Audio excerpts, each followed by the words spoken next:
আচ্ছা, আমরা দেখতে পাচ্ছ ম্যাগনেটনটা চেঞ্জ করলাম এই মাইক্রোওভেন থেকে, তো হিট হচ্ছিল না এই ম্যাগনেটনটা।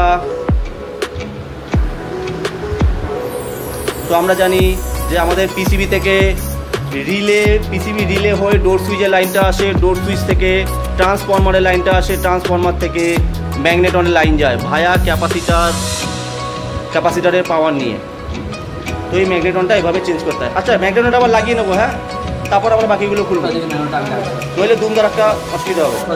বলছি, হ্যাঁ দেখো, আমাদের এই যে ক্যাপাসিটারটা আছে, ক্যাপাসিটারটার দুটো সাইডে দুটো করে পোল আছে না?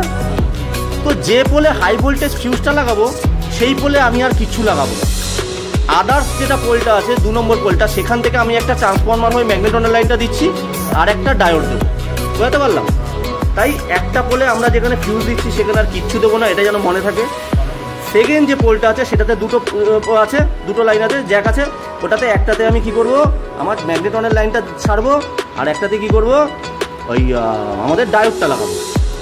ঠিক আছে?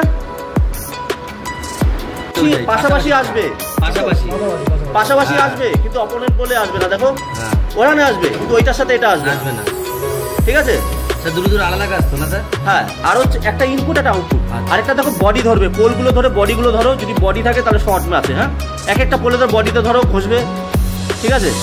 তাহলে এভাবে আমাদের ক্যাপাসিটারটা আমরা চেক করবো। চেক করছি কি, হাই ভোল্টেজ ফিউজটা দেখলাম ভালোই আছে। এই ফিউজটার মাধ্যমে কিন্তু ক্যাপাসিটারের পাওয়ারটা কিন্তু ট্রান্সফরমার নিতে পারে, নিয়ে ম্যাগনেটনকে দেয়। এই ফিউজটা যদি খারাপ থাকে তাহলে কিন্তু আমাদের ম্যাগনেটন কিন্তু লাইন পাবে না এবং হিট হবে না।